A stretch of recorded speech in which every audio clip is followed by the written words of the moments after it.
appearing to confront and stare down Native American elder and Vietnam War veteran Nathan Phillips. But now, new footage showing there were other tensions before that incident. The students were first taunted by a group of self-described Black Hebrew Israelites. The teens respond by chanting their school letters.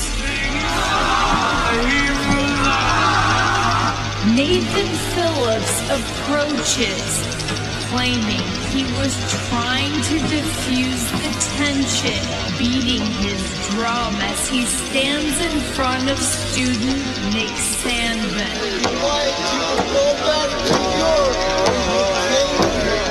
Sandman, smirking. Amid the commotion, some of the boys making what appears to be a derogatory tomahawk motion. Mocking chants could also be heard. The student school condemning their conduct, mulling disciplinary action including expulsion. Sandman becoming the focal point in the online feeding frenzy.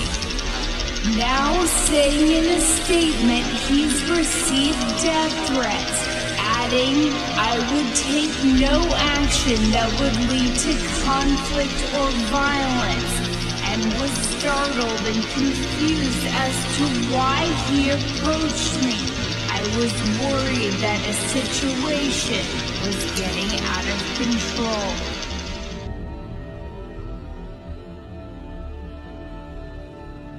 Recently, an incident made national news and ignited a firestorm. A video of a group of young boys wearing MAGA hats standing face to face with an Indian banging a drum went viral, with the headlines casting the narrative that these boys were attacking the Indian, a self-proclaimed Vietnam veteran, and attempted to intimidate him. These reports included a claim that the young boys were shouting, "Build the wall," and other so-called racist chants. Even people on the right joined in the attack on these boys, including Hugh Hewitt and Israeli neocon Ben Shapiro. Even the boys' own Catholic school issued a statement that they intended to expel the boys for this vile act. Soon, the full video was discovered showing what really happened. A group of young boys were patiently waiting for their bus when a black supremacist group known as the Black Israelites began attacking them with racial slurs and vile hatred. Soon after this, the Indian marched with his own supremacist group in tow and attempted to intimidate the boys, taking a special interest in one of the boys and banging his drum point blank in his face in an aggressive dominance gesture. Proudly, though, the boy stood his ground and made no effort to instigate any action in return. He simply stood there and looked on, stifling a smile into a smirk.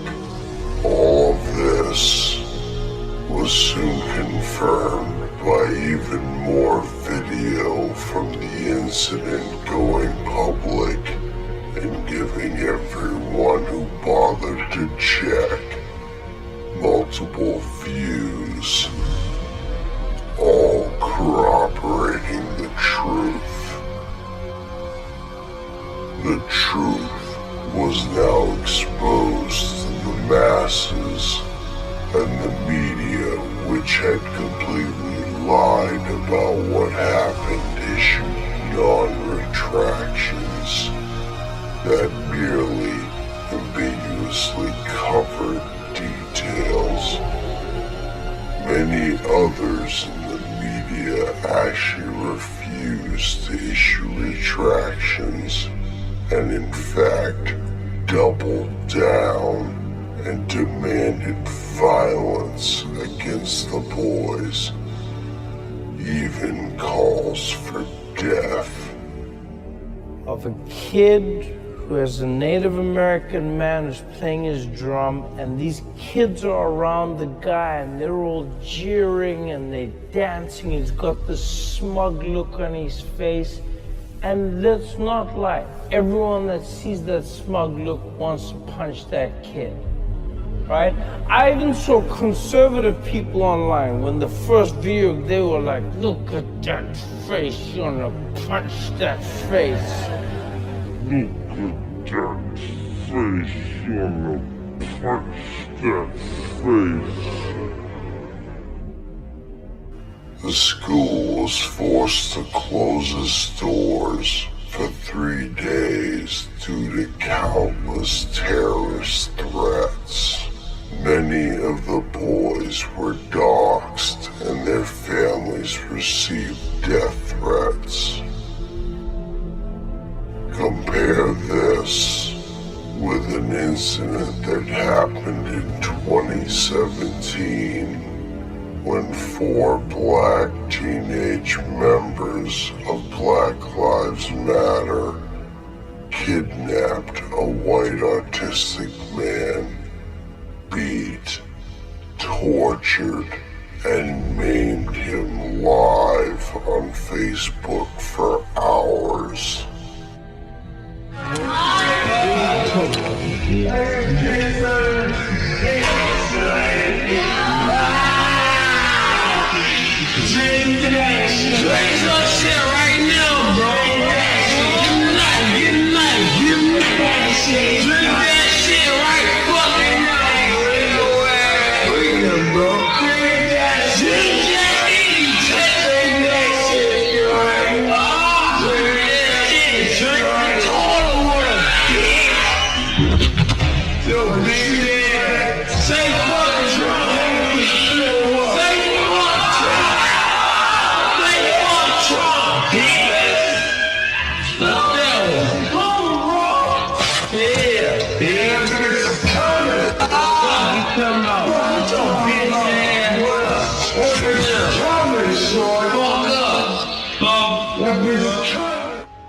While it was national news, the media was doing everything in its power to not only suppress the gravity of the hate crime, but even defend it in gross displays of black supremacy. When you look at this, Simone, they're saying F white people, F Trump. How can you say it's not a hate crime against a white person? I'm gonna say something that's probably not very popular. We cannot callously go about classifying things as a hate crime. Motive here matters. Even the black chief of police naturally covered for his own people by claiming what these teens did was was merely an act of stupidity? Not that I'm aware of it as far as any additional incidents, but I think that, like the commander said, I think some of it is just stupidity. You know, people just ranting about something that they think might make a headline. I don't think that at this point we don't have anything concrete to really point us in that direction, but we'll keep investigating and we'll let the facts guide us on how this concludes. Instead of disavowing their actions, he plays them off as just a bunch of kids who got carried away. This is a blatant display of how much hatred is being levied against white people. Never forget the reactions of these two cases. One good thing that did emerge from all this was the massive awakening of centrist white Americans. For the first time, those who believed that fake news was issued on both sides saw just how rabid the media bias is. For the first time, they saw a glimpse of the racism against white people in America. It was a massive red pilling. Many saw how easily these boys were slandered and attacked on a national level simply because they were white, and realized that this was a very real future for their own children. Others saw within themselves how easily they were willing to join in the lynch mob and disavow innocent boys who did nothing simply because they were white. I hope these individuals evaluate what programming in their life caused them to. And then we have the white boys themselves, an entire school. As a matter of fact, these young men have seen firsthand the racism against them that comes from forced integration, multiculturalism, and how bad those who control the media hate them.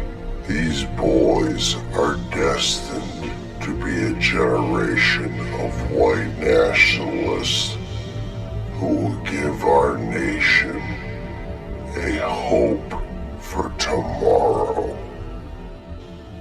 Ponder these words as you follow me on all social networks in the description. And remember, watch from the shadows and see the truth.